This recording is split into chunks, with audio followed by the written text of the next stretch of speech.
En los últimos 40 años, China se ha transformado hasta volverse irreconocible.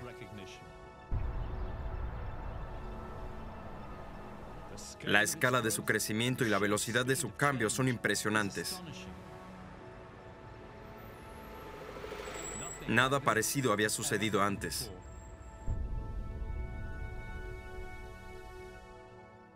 Pero mientras China crece, otros caen.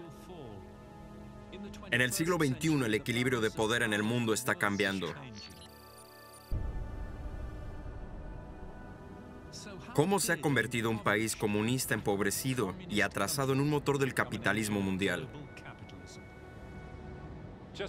Hace solo 40 años, China tenía un nuevo líder, un veterano de la larga marcha de unos 70 metros de estatura, fumador empedernido y con fama de primar el pragmatismo sobre la ideología, Deng Xiaoping.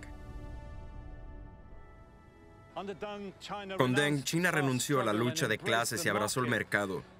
Fue testigo de la mayor salida de la pobreza que se ha producido en la historia de la humanidad.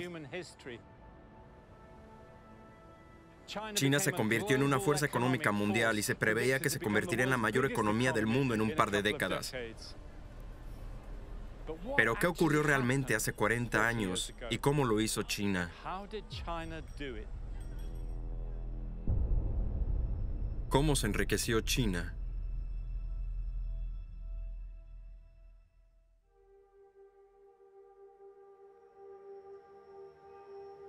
China tiene 1.400 millones de habitantes, una quinta parte de toda la humanidad. Durante los 2 últimos siglos se ha enfrentado en una larga lucha sobre las diferentes vías hacia la modernidad. China fue una nación líder durante más de 1000 años, hasta principios del siglo XVII. Entonces China empezó a cerrar puertas, a decir que no necesitábamos esos artilugios occidentales, que éramos tan poderosos, que lo teníamos todo sobre la tierra. Así que a partir de entonces China empezó a declinar. China se cerró y se volvió complaciente.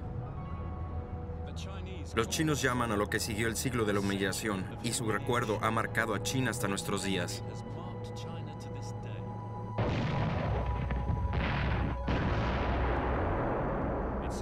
Sufrió la opresión colonial, la invasión japonesa y luego la guerra civil. Solo en la Segunda Guerra Mundial murieron 14 millones de chinos. Y en el campo, la gente fue reducida a la inanición.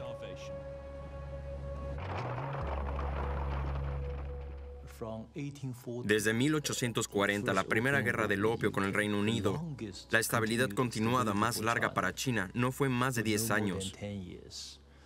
Así que el proceso de modernización de China se vio interrumpido una y otra vez. Y por agresiones extranjeras, por levantamientos campesinos, por guerras civiles.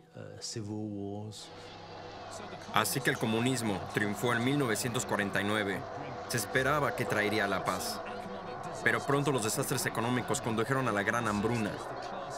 Y luego en los años 60, las luchas de clases de la Revolución Cultural, cuando el presidente Mao declaró la guerra a la cultura tradicional china.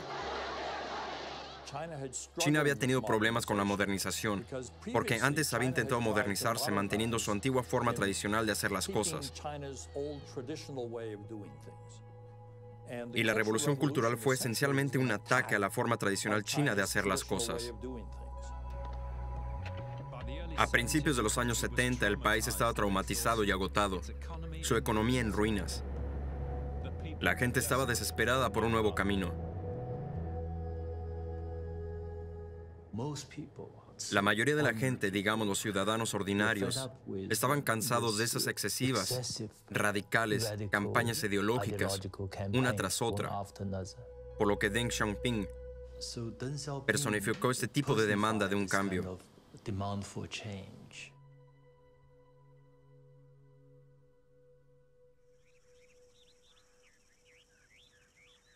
Deng había sido un incondicional del partido desde la época de la larga marcha y la guerra civil.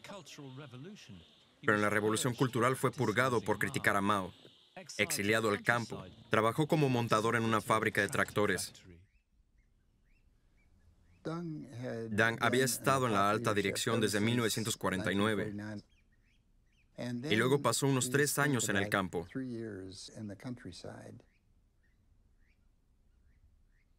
Muchos de los grandes líderes, Churchill, de Gaulle, Abraham Lincoln, todos ellos habían estado en posiciones altísimas, cayeron y luego tuvieron tiempo para pensar. Y la conclusión de Deng fue que la ideología rígida había arruinado la economía china. En la década de 1970, China era un país agrícola, el 80% de la gente trabajaba en el campo. Y después de 3 décadas de comunismo, seguían siendo pobres. Para la mayoría de la gente la vida era muy dura. Yo no tuve zapatos, ni de invierno ni de verano, hasta los 20 años. Si tenías una bicicleta, te consideraban muy rico.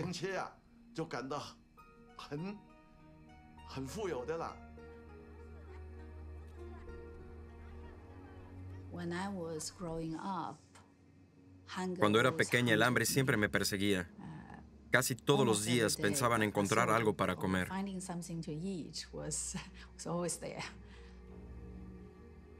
La prioridad absoluta era sacar al pueblo de la pobreza. En 1976, a la muerte de Mao, llegó la oportunidad. Deng Xiaoping regresó del exilio decidido a cambiar la dirección de China. Deng tenía una visión, y era que China debía ser más próspera. Él compartía el concepto de Mao Zedong, de que la única manera de que China fuera más próspera era tener estabilidad. Y creía, al igual que Mao, que la única manera de tener estabilidad era a través de un gobierno unipartidista, de un partido comunista que mantuviera todo el poder en sus propias manos. Pero el concepto de Mao no era realmente la estabilidad, era la revolución permanente. Y Deng no aceptó eso. Así que cuando Deng volvió después de la muerte de Mao, su visión era que enriquecerse es glorioso y que lo haces de la manera más eficiente. Pero para lograrlo, Deng primero tuvo que flanquear a los conservadores de línea dura en la dirección del partido. Y cuando regresó, pidió primero que le pusieran al frente de la educación. La modernización necesita gente capacitada. Y en aquel entonces China no tenía ese tipo de gente. Así que Deng pidió inmediatamente encargarse de la educación y la ciencia.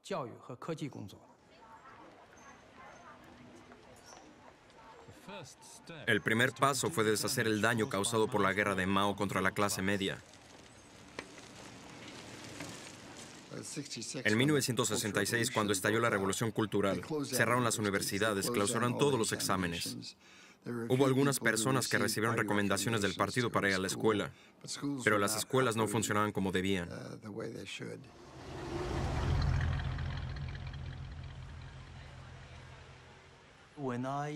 Cuando terminé la escuela secundaria, me fui a una fábrica en Shanghái. No tenía ninguna esperanza de entrar en la universidad. Toda una generación de jóvenes chinos había sido enviada al campo para lo que se llamaba reeducación, mediante duros trabajos manuales para aprender lo que era ser campesino. Yo era probablemente la última cohorte de personas de la escuela secundaria que tuvo que ir al campo para recibir la reeducación. Pensaba que mi vida sería quedarme ahí toda la vida, en ese pueblo.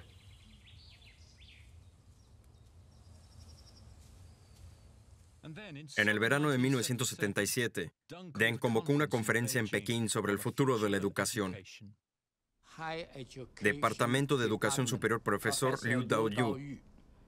Él me dijo que usted es el invitado por Deng Xiaoping mañana en el Gran Salón en Beijing.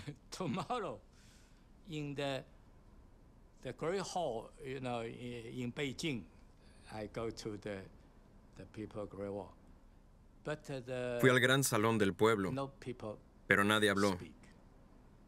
Porque en esa época, después de la Revolución Cultural, tenían mucho miedo. La gente tenía miedo de hablar. Entonces Deng Xiaoping dijo que se podía opinar libremente, cómodamente. Y usted habló. Propongo a Deng Xiaoping que tenga una opinión. Propongo 16 palabras para entrar en la universidad. Esas 16 palabras cambiarían la China moderna. Los exámenes deberían empezar de nuevo lo antes posible. Deben ser libres, justos y abiertos a todos. Deng estuvo de acuerdo, y los primeros exámenes tuvieron lugar en diciembre de 1977. Cuando nos anunciaron que podíamos hacer el examen para entrar a la universidad, nos sentimos muy felices y entusiasmados. Fue un momento que nos cambió la vida.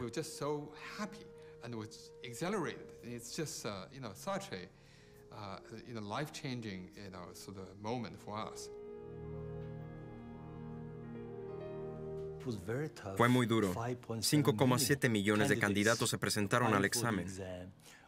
Solo menos del 5% fueron admitidos. Y las edades variaban de 18 a 35. Ya sabes, en mi clase yo tenía 20 en ese momento. Eran mineros del carbón, agricultores, soldados, obreros, jóvenes aprendices como yo. Ese examen cambió la vida de muchas personas. En una cultura que durante tanto tiempo había creído en el valor de la educación, fue un momento de transformación. Viniendo de una familia de maestros, comprendí realmente la importancia de la educación. Sabía que estudiar era bueno para mí, y obviamente también era bueno para el país. Estaba muy motivado para estudiar. Entonces quería ser profesor. Cuando compartí esta esperanza, algunas personas se rieron de mí. Pero más tarde me convertí en profesor.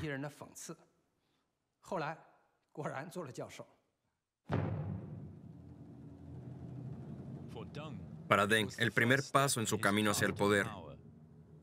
El siguiente año, en 1978, emergió como líder preeminente.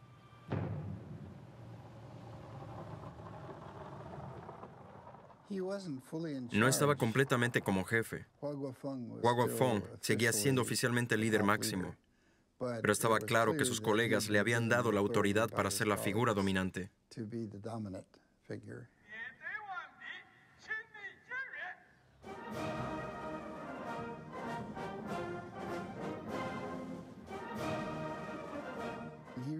Se dio cuenta de que toda esa gente que se había pasado la vida trabajando para Mao, incluido él mismo, que empezó en 1922, que lo que habían estado pensando estaba completamente equivocado. Y para ser capaz de liderar ese tipo de cambio dramático, para conseguir que varios cientos de millones de personas aceptaran algo bastante nuevo y bastante diferente, era absolutamente necesario.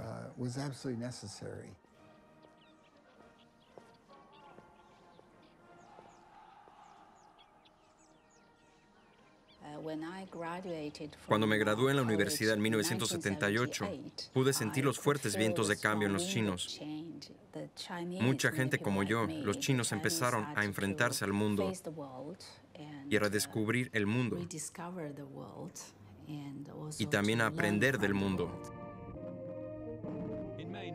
En mayo del 78 envió a Europa una misión de investigación de 5 semanas dirigida por Gu Mu. Gu Mu era el vicepresidente, ministro de Consejo de Estado de China. De mayo a junio de 1978, con una delegación de más de 30 personas, visitó Francia, Alemania Occidental, Suiza, Bélgica y Dinamarca. Lo que vieron les impactó. Les habían enseñado que los países capitalistas explotaban brutalmente a sus trabajadores y que eran atrasados y decadentes. Pero ahora vieron por sí mismos hasta qué punto la China comunista se había quedado atrás. Reconoció que los países europeos estaban más avanzados en economía y ciencia y que China estaba muy atrasada. Informó que los líderes europeos querían estrechar relaciones económicas con China.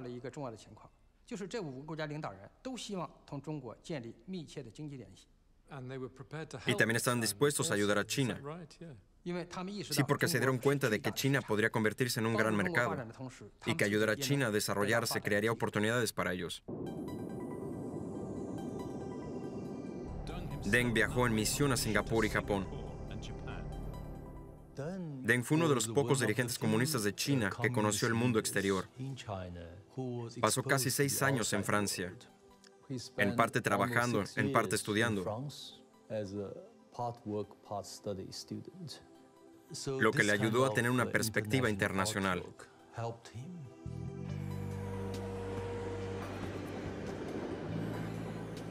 En Japón, Deng comprendió el grado de atraso de China. El tren Shinkansen viajaba a 210 kilómetros por hora, pero la velocidad máxima de los trenes chinos era de 60 kilómetros por hora. Tal enorme contraste debe haber hecho un gran impacto en Deng.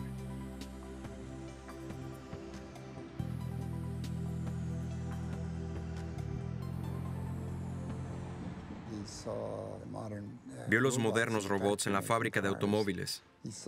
Vio la planta de acero más moderna del mundo en ese momento. Habló con Matsushita, que era el gran hombre de la electrónica, y pudo ver la extraordinaria tecnología, y se emocionó como un niño pequeño al ver todas estas cosas. Deng quería que el pueblo chino conociera por sí mismo cómo vivían los demás.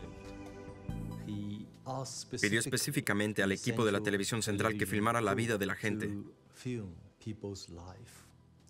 Dijo que por favor se centran en cómo la gente común en Japón vivió, en Singapur vivió. Es una apertura de ojos para los chinos en ese momento. Cuando los chinos vieron a través de la televisión, los trabajadores japoneses tienen refrigeradores en casa. Es un shock.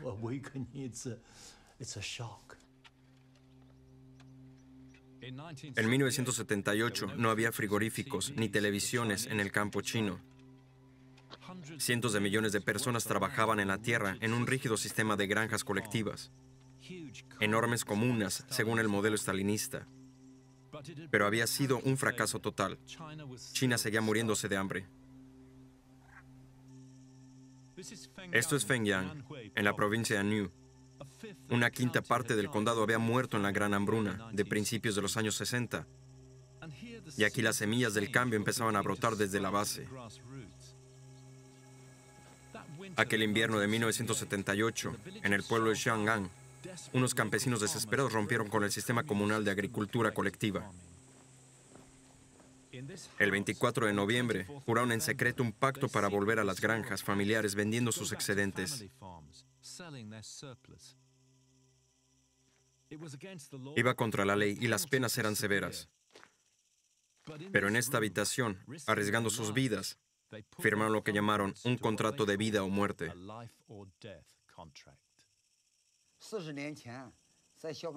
Todas las familias vivían en casas de paja con paredes de barro. La gente era tan pobre que tenían que pedir comida. Mis 4 hijos todos salieron a pedir limosna, incluso el más joven. Seguro que no había suficiente comida. La vida era dura. Por eso estampamos nuestras huellas, para acabar con el hambre. ¿Qué palabras pusiste en el documento? ¿Cuál fue el acuerdo que llegaron juntos? El documento que firmamos decía: dividimos la tierra entre los hogares. Cada cabeza de familia debe firmar y sellar. Cada hogar debe cumplir el objetivo del Estado y no pedir nada del Estado. Si los líderes del grupo son asesinados, los otros criarán a sus hijos. Eso es lo que estaba escrito en el documento. Y tenías miedo de que el gobierno se enterara. Era peligroso hacerlo. Fue doloroso para nosotros. Si no actuábamos, moriríamos de hambre. Pero actuar también nos ponía en grave peligro. Al final, optamos por seguir este camino. Aún a riesgo de ir a cárcel o morir, dividimos la tierra.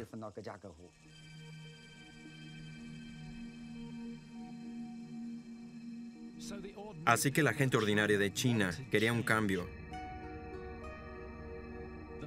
La dirección del partido, sin embargo, seguía dividida sobre el rumbo que debía tomar China, entre los reformistas y los partidarios de una línea dura, que temían que la apertura del mercado traicionara la revolución.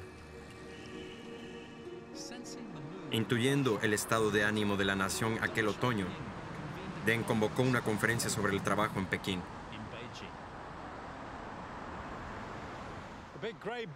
El gran edificio gris de la esquina es el Hotel Jinxie. Es bastante difícil de encontrar. No hay ningún cartel que diga que es un hotel, y no todo el mundo puede reservar ahí, especialmente si eres extranjero. Aunque si lo buscas en TripAdvisor, te dirán que la decoración es preciosa y que el personal es muy guapo y está muy bien formado. Pero es propiedad del Ejército Popular de Liberación, y ahí se han celebrado muchas reuniones importantes del Partido Comunista en las últimas décadas, que han mostrado el camino del futuro de China, pero ninguna tan importante como la de diciembre de 1978.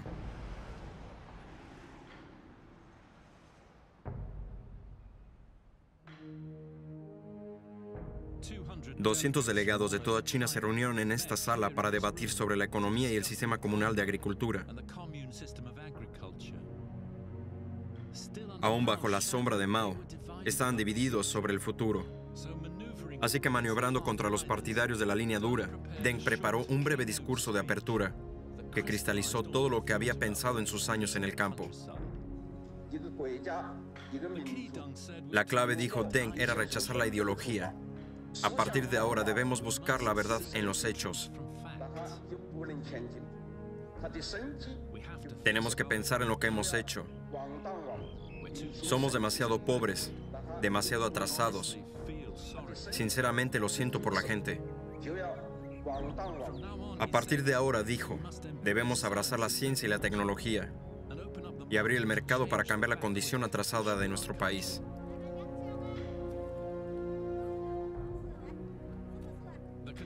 Los conservadores se sorprendieron, los reformistas se entusiasmaron. Deng concluyó, ha llegado el momento de liberar nuestras mentes.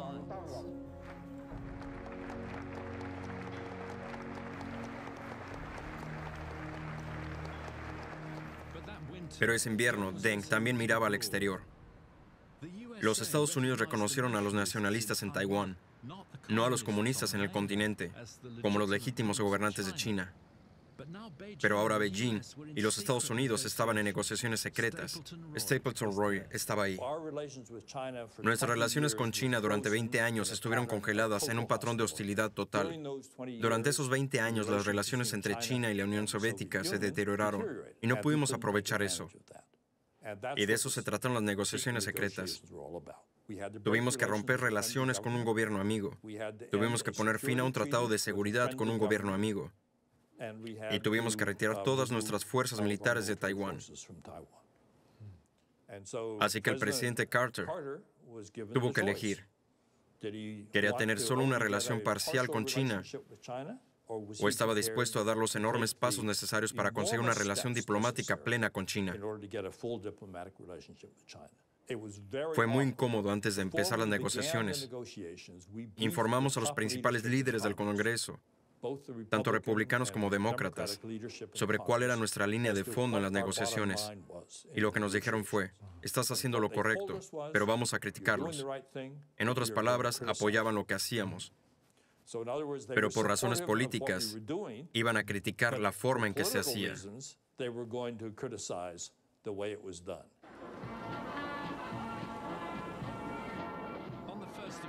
El 1 de enero de 1979, Estados Unidos reconoció la República Popular de China. Luego, mediados de enero, Deng fue a Washington para reunirse con el presidente Jimmy Carter. Hoy damos un paso más en la histórica normalización de relaciones que hemos iniciado este año.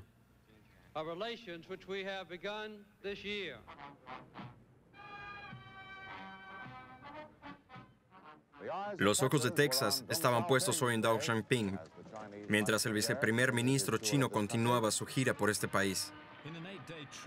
En un viaje de 8 días, Deng visitó Seattle, Atlanta y la NASA, en Houston. Incluso tuvo tiempo de bajar a casa en un rodeo de Texas. Pero detrás de la diversión había un frío cerebro calculador. Necesitaba que Estados Unidos ayudara a su reforma. Estados Unidos se dio cuenta de que China podría ser un mercado enorme. Ayudar a China a desarrollarse les abría oportunidades. El compromiso tenía una serie de objetivos, algunos de los cuales eran egoístas por nuestra parte. Otros tenían que ver con el cambio de China, en el que Occidente ha tenido un éxito extraordinario. No hay duda hacia dónde se ha dirigido la mayor parte de la influencia. Y gran parte de la energía del compromiso, no estoy hablando del gobierno, pero las instituciones, universidades, en algunos casos ciudades, municipios, iglesias, implicados en el compromiso, para muchos de ellos se trataba realmente del desarrollo, de sacar a la gente de la pobreza y mejorar sus vidas como una cuestión de simpatía humana. Para financiar la primera fase de la reforma, Deng pidió ayuda a la ONU. Ya había pronunciado ahí un discurso en 1974 pidiendo un nuevo orden económico mundial y soñaba con que China lo liderara algún día.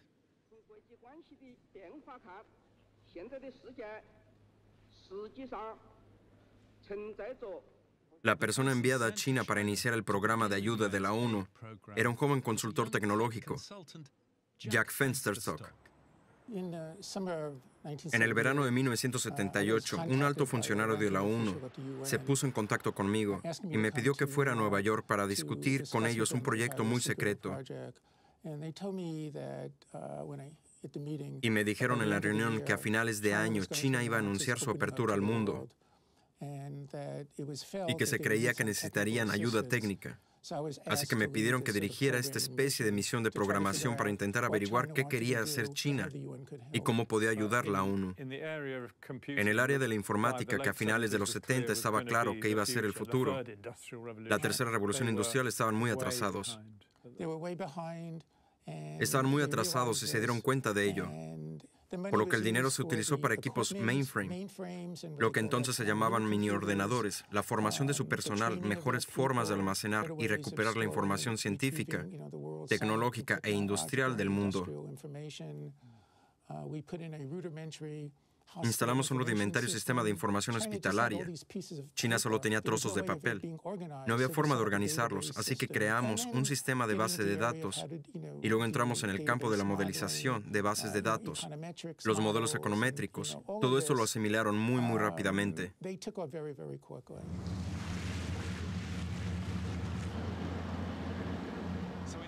Así que a principios de 1979 el escenario estaba preparado para las reformas. Guangzhou, a orillas del río Perla, en el sur de China, iba a ser el campo de pruebas. Capital comercial histórica de China, la ciudad había entrado en franca decadencia desde la revolución de 1949. Cuando llegabas aquí hace 40 años, lo que veías era un horizonte de fábricas decadentes con maquinaria anticuada, infraestructura deficiente, casi ningún coche en las calles. Guangzhou, decía un funcionario local del Partido Comunista, se ha convertido en el viejo cansado del delta del río Perla. Y la razón era muy sencilla. ¿De qué sirve la producción sin consumidores?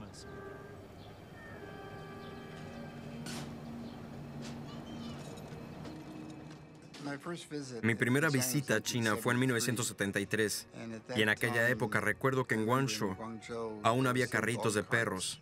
Había mucha gente sin ropa, que estaba tan delgada que no podías. Te preguntaba si lo lograrían. A su vuelta de Estados Unidos, Deng vino aquí para iniciar las reformas económicas. A poca distancia en coche del delta del río Perla, se podía ver Hong Kong, entonces aún bajo dominio británico. Hace 40 años, esta era una visión de la tierra prometida. Este estrecho era la puerta a una vida mejor para miles de chinos pobres, cuyos sueños de riqueza a menudo acaban en la amarga decepción e incluso tragedia. 700,000 personas, en su mayoría jóvenes, intentaron cruzar a Hong Kong. Muchos de ellos cruzaron nadando. 140,000 lo consiguieron. La mayoría fueron devueltos, pero muchos se ahogaron. Una de las calas se conoció como la cala de los cadáveres. Las razones de la migración eran, por supuesto, económicas. Ahí se podía ganar 100 veces más que un jornalero en Guangzhou.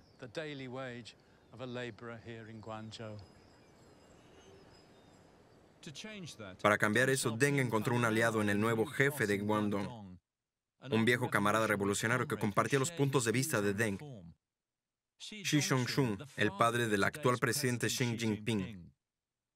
Xi Zhongxun informó: Guangdong es tan pobre porque hay demasiado control del gobierno central. Guangdong debería tener más autonomía. Incluso dio un ejemplo diciendo: Si yo fuera líder sin interferencias, podría ser un gran cambio en pocos años. Deng Xiaoping estuvo de acuerdo y le pidió que luchara por salir. Lucha para salir.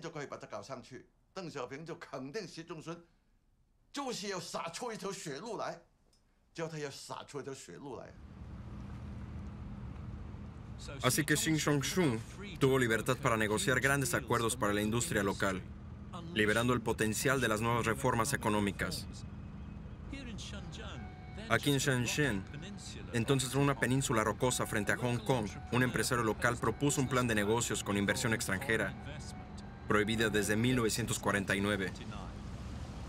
Tenía un plan, crear aquí un astillero de desguace donde los viejos buques mercantes chinos, y había muchos, se desguazarían y venderían como chatarra a los comerciantes de Hong Kong, al otro lado del charco, para alimentar ahí el auge de la construcción. Por supuesto, ahí no había espacio para semejante empresa, pero aquí sí. Así que el 31 de enero de 1979, apenas un mes después de la reunión del Pleno en el Hotel Xinxi de Pekín, se firmó el acuerdo, el primer contrato de inversión extranjera en la historia de la República Popular China.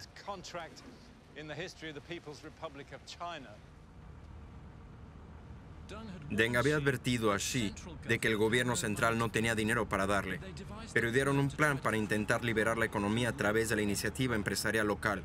Lo llamaron CES. Y esto fue totalmente típico del enfoque de Deng Xiaoping. Establecieron estas 4 zonas experimentales cerca de Hong Kong y Macao, y permitieron que las fuerzas del mercado operaran en esas zonas, pero no en el resto del país. Y cuando las zonas tuvieron éxito, en gran medida porque Hong Kong se aprovechó de la mano de obra barata disponible en el continente y trasladó sus instalaciones de producción a estas zonas especiales, y esto se convirtió en el modelo para todo el país.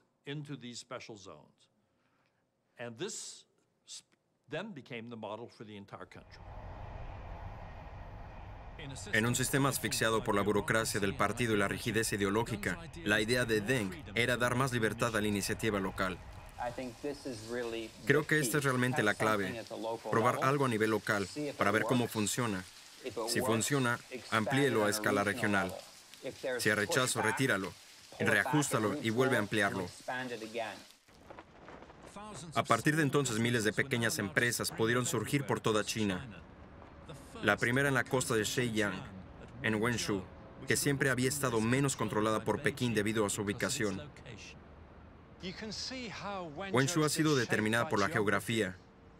Rodeada de montañas y aislada del interior, siempre ha mirado hacia el exterior.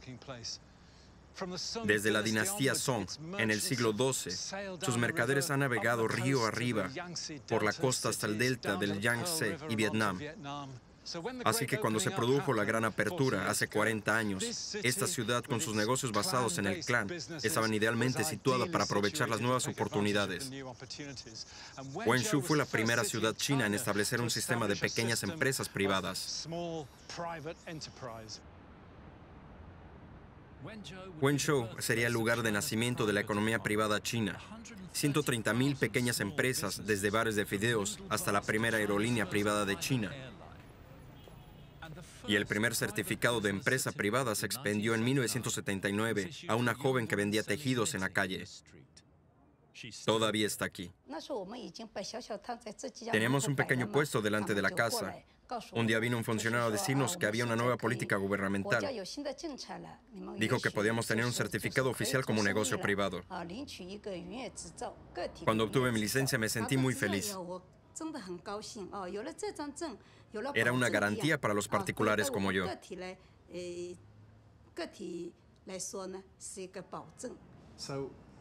¿Cómo te metiste en el mundo de los botones? ¿Cómo surgió la historia de los botones? Mis clientes me pedían botones para su ropa, así que decidí ir a Shanghái. Encontré botones preciosos en el templo Chengguan y me traje docenas para venderlos en mi pequeño puesto de Wenzhou.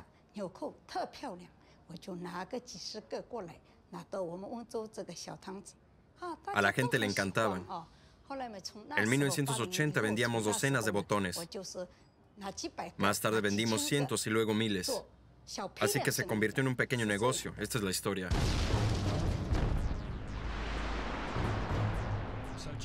Así que China se embarcó en un experimento económico y social, mezclando la economía dirigida comunista con la energía de la empresa capitalista.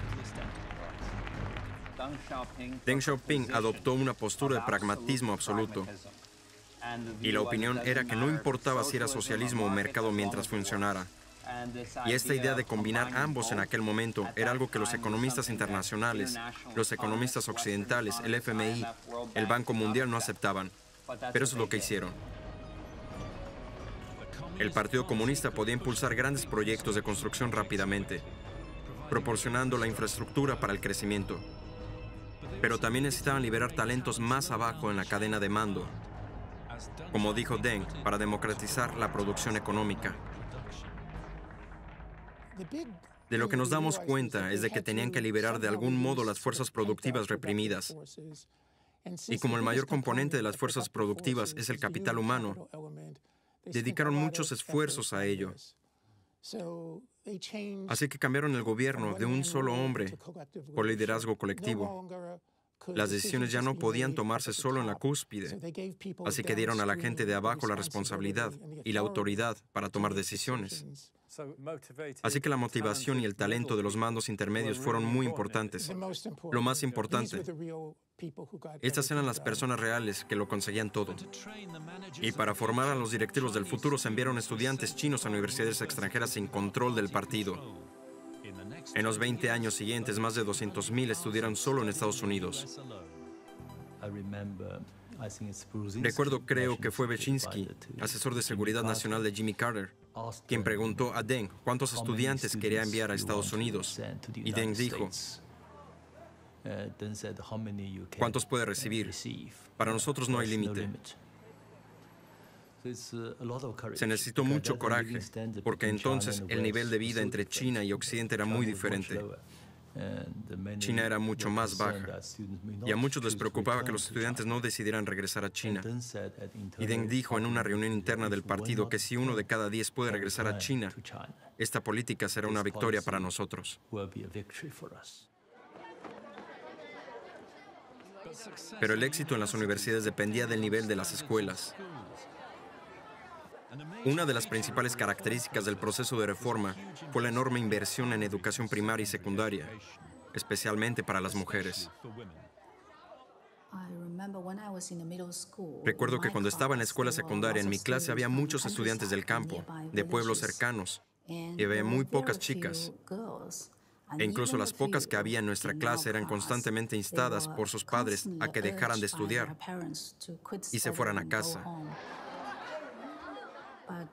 Pero todo esto ha cambiado con el progreso de la sociedad. Ahora en el campo los chicos y las chicas van a la escuela y pueden decidir su futuro.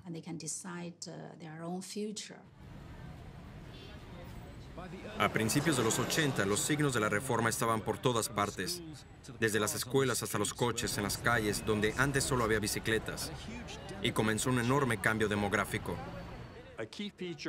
Una característica clave del proceso de modernización de China ha sido la urbanización. La población rural de China se ha trasladado a las ciudades a un ritmo acelerado. Ahora, para entender el rápido crecimiento económico de China, la productividad de un trabajador rural que se traslada a una ciudad y consigue un trabajo en una fábrica aumenta unas 20 veces. Con una clase media en rápido crecimiento, la producción tenía que seguir el ritmo de la demanda de los consumidores. Aunque dominaban las grandes fábricas controladas centralmente, decenas de miles de pequeñas empresas representaban un porcentaje cada vez mayor de la producción nacional de materias de construcción, ropa y cuero. Esta fábrica de zapatos en Wenzhou fue un caso típico de éxito a principios de los 80. Esta empresa fue fundada en 1980, siguiendo la política de reforma y apertura.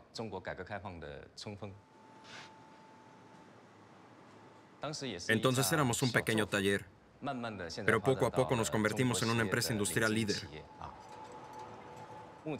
Ahora tenemos más de 20.000 empleados en toda China. Nuestra marca gusta mucho a los consumidores. Nuestros zapatos se venden no solo en China, sino en todo el mundo. Así, en solo 4 años se descolectivizó la agricultura china, se reformaron la educación y la industria y se permitió el florecimiento de la empresa privada. Incluso se abrió una bolsa de valores. Las energías del pueblo chino estaban siendo liberadas. Hablamos de transformación social, transformación económica, cambios psicológicos. Todas estas cosas avanzan a un ritmo tan vertiginoso que a menudo desconcierta a la gente de aquí. Por no decir a los observadores extranjeros que intentan ponerse al día y comprender lo que está pasando. Pero el concepto de reforma democrática de Deng seguía siendo solo dentro del gobierno de un partido único. Solo abrazó la liberalización económica, rechazó la liberalización política o la globalización al estilo occidental. Dice que debemos ser muy cautelosos en el frente político. Yo llamo su reforma política racionalización, no democratización. El discurso chino de la modernización desde 1978 ha sido distinto de lo que llamamos modernidad en Occidente. China nunca ha reivindicado su interés por las ideas y valores liberales, sino que ha afirmado que persigue la modernización, entendiendo por tal el bienestar económico y tecnológico. Económicamente, esto significa buscar nuevas relaciones, nuevos acuerdos comerciales en todo el mundo, pero políticamente se reafirmó el poder absoluto del Partido Comunista. Deng era pragmático. Su famosa frase es que no importa si un gato es blanco o negro, si caza ratas, es un buen gato. Y era experimental en la búsqueda de la mejor manera de lograr algo. Pero los verdaderos cambios en el socialismo en China se produjeron después de Deng.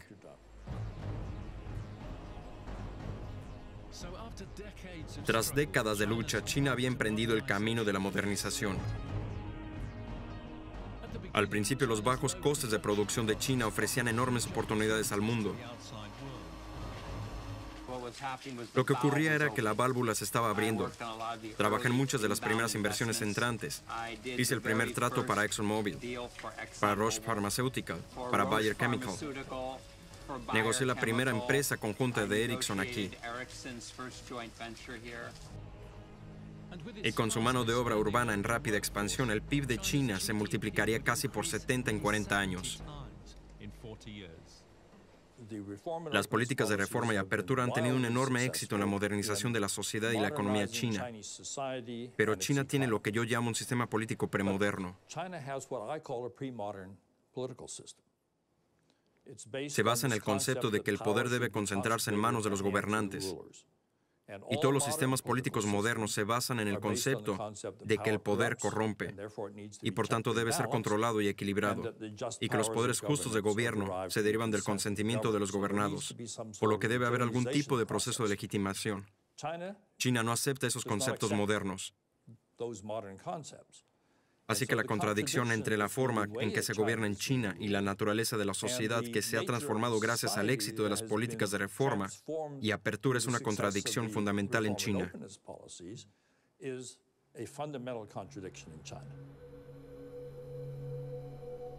Pero 40 años después, eso no es una contradicción para el gobierno chino, que proclama su matrimonio entre el unipartidismo y el espíritu empresarial como la vía china. Y su economía está cambiando ahora. Sus grandes empresas están aprovechando su oportunidad en un entorno global.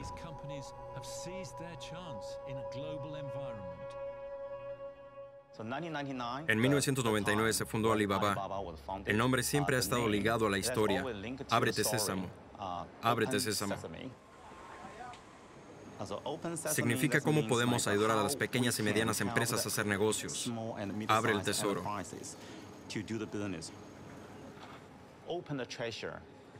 En todo el mundo. Exactamente. Tal vez la gente no se ha dado cuenta. Alibaba desde el primer día es una especie de globalización, el símbolo.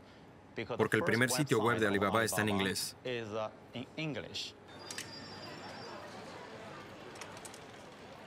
Así, mientras empresas como Alibaba se abren al mundo, la liberación económica permitió el crecimiento de una enorme clase media china con sus propios gustos y deseos.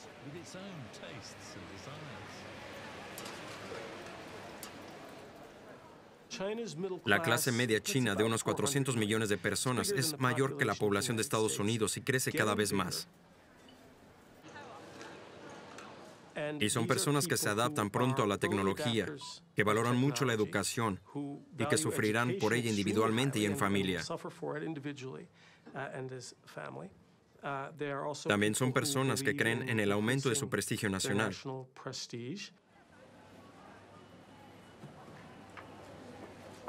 El ritmo de acumulación de riqueza, por supuesto, se está ralentizando, pero sigue siendo bastante alto. Y no solo se adaptan pronto a las tecnologías, sino se adaptan a tecnologías y desarrollan nuevos productos, nuevos mercados en un mercado todavía relativamente no regulado, en el que no se enfrentan a tipos de protecciones de los productos de consumo que tienen muchos países occidentales y muchos orientales, por lo que avanzan muy deprisa. Esta falta de regulación ha ayudado a China a ponerse al día muy rápidamente con la tecnología occidental, a menudo jugando a la ligera con la propiedad intelectual occidental. No me creo eso de que todo se ha copiado. Lo que hicieron fue aprender haciendo. Y lo que hicieron fue que importaron el know-how y la tecnología. No estaban tan interesados en el cómo, la teoría de la misma. Vamos a ponerlo a trabajar. Vamos a empezar a poner a la gente a trabajar. Vamos a empezar a añadir a la economía y tenemos tiempo. Tenemos tiempo más tarde para resolver esto. Pero empezaron sus propios programas. No quieren depender más de gente de fuera para la tecnología. Un ejemplo clave son los talleres de trenes de alta velocidad de China. Solo hace 10 años que introdujimos tecnologías extranjeras. Ahora podemos desarrollar y diseñar nosotros mismos trenes de alta velocidad.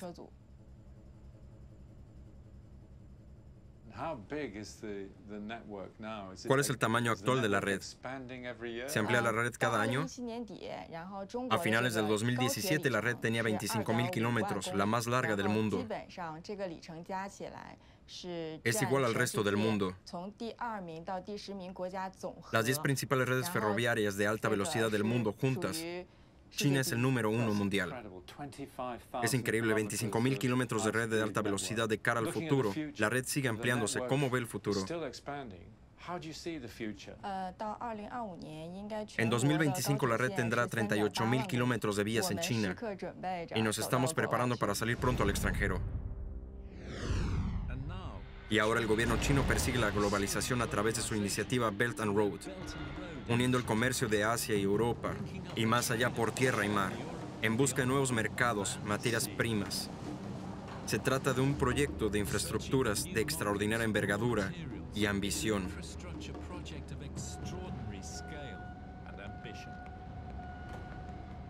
Ya en la Edad Media, los juncos chinos y los dhows árabes transportaban los productos de China, té, seda y sobre todo cerámica, al Golfo Pérsico y a Occidente. Y ahora vuelven a hacerlo.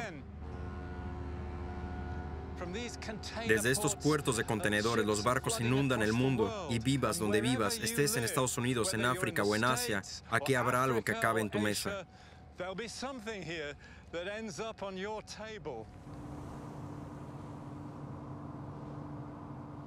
Y con el aumento del poder económico aumenta también la influencia política y cultural.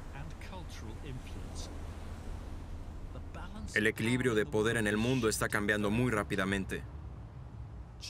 China es muy experta en difundir sus prácticas u obtener la aceptación de sus prácticas a través del dinero, a través de los mercados.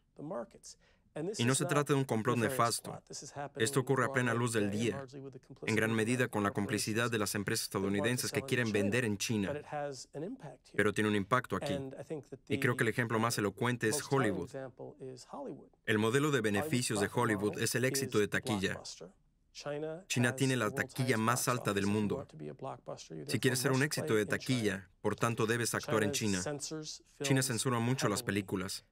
El resultado es que los cineastas estadounidenses Hollywood, que dicen ser arquitectos del poder blando y los celebrantes del espíritu humano, de la libertad humana, no darán luz verde a un guión que no pueda proyectarse en China. Así que les hemos dado un canal directo para influir en lo que vemos aquí en los multicines. El dinero habla. China se convertirá en los creadores de gusto para el mundo, tanto en la oferta y la demanda, porque tienen los números.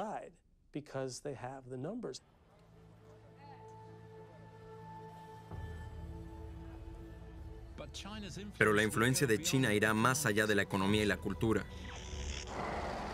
El gran tamaño de China significa que también se unirá a Estados Unidos como líder en la inteligencia artificial. Y la inteligencia artificial será la próxima fase de su rivalidad entre superpotencias. La inteligencia artificial es la cuarta revolución industrial. La revolución industrial inicia de la máquina de vapor, la electricidad, la revolución digital de los 90 y ahora la inteligencia artificial. El petróleo que hace funcionar la máquina de inteligencia artificial son los datos. Y China tendrá más datos gracias a su gente, ya que es capaz de dirigir y utilizar sus datos como desee. Así que China puede estar muy bien posicionada para ser uno de los dos líderes en inteligencia artificial. Para ello, China anima a las grandes empresas a colaborar con las nuevas universidades tecnológicas, muchas de ellas dirigidas por tecnócratas extranjeros que han regresado a su país. Esta zona es actualmente una de las más desarrolladas económicamente de China. Y combinando Hong Kong y Macao, el gobierno central tiene un plan para convertir toda la zona del proyecto en una de las mayores áreas de bahía del mundo, para llegar a ser competitiva en comparación con la bahía de Tokio y la de San Francisco. Y grandes empresas chinas como Tencent y Alibaba ya están extendiendo su influencia por todo el mundo, desafiando la supremacía de las empresas estadounidenses. Y también se están posicionando para liderar el mayor problema al que se enfrenta el mundo hoy en día, el cambio climático. Después de haber infligido un enorme daño a su propio medio ambiente, China firmó en 2015 los Acuerdos Climáticos de París y ahora están invirtiendo masivamente en tecnología verde, que ven como otra oportunidad de crecimiento tanto económica como políticamente, sobre todo porque Estados Unidos se alejó de sus obligaciones internacionales sobre el calentamiento global. China será el líder de medio ambiente, será el líder mundial en la lucha contra el cambio climático. También va a ser uno de los líderes mundiales, si no el líder en tecnología. Ya es el mayor inversor en inteligencia artificial. La inteligencia artificial no consiste solo en robots que te sirven café, sino en toda la tecnología necesaria para el medio ambiente que implica datos masivos para gestionar el agua, la energía hidráulica, la energía solar. Todos estos sistemas crearán todo tipo de puestos de trabajo. No es el medio ambiente el que impide el crecimiento. La próxima oportunidad de crecimiento está en arreglar el medio ambiente. A primera vista, esta visión a largo plazo parece imparable. Pero los comentaristas occidentales creen que la falta de voluntad de China para adoptar la democracia al estilo occidental podría impedir el progreso del país en el futuro. China no está necesariamente comprometida con la idea de que la democracia electoral pueda proporcionar estabilidad en China. Pero a la gente le gusta que el partido ya no le diga dónde puede ir, dónde puede trabajar, dónde puede estudiar, qué puede leer, a dónde puede viajar. Todas esas libertades surgieron en China en los últimos 40 años. Y ahora se están restringiendo. Y la pregunta es, ¿servirá esta tensión para alcanzar los objetivos de rápida modernización que se ha fijado Xi Jinping? China quiere convertirse en el líder mundial en inteligencia artificial, en robótica, en un montón de áreas que requieren una mano de obra educada, que requieren personas altamente educadas. Y si China se cierra al mundo exterior con el fin de mantener la conformidad ideológica, no podrán mantener el mismo patrón de crecimiento rápido.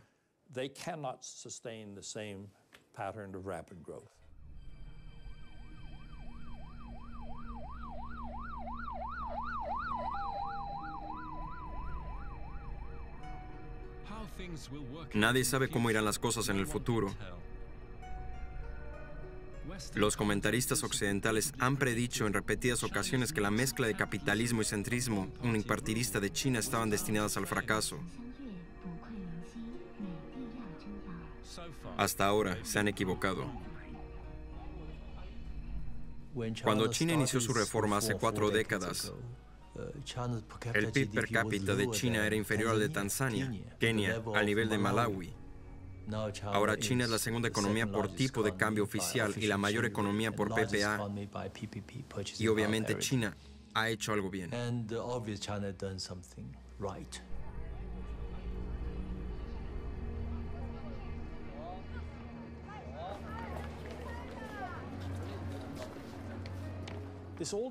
Esta vieja idea de que una clase media consumista se convertiría en defensora de la democracia tiende a presuponer que estas personas están encerradas en su lugar.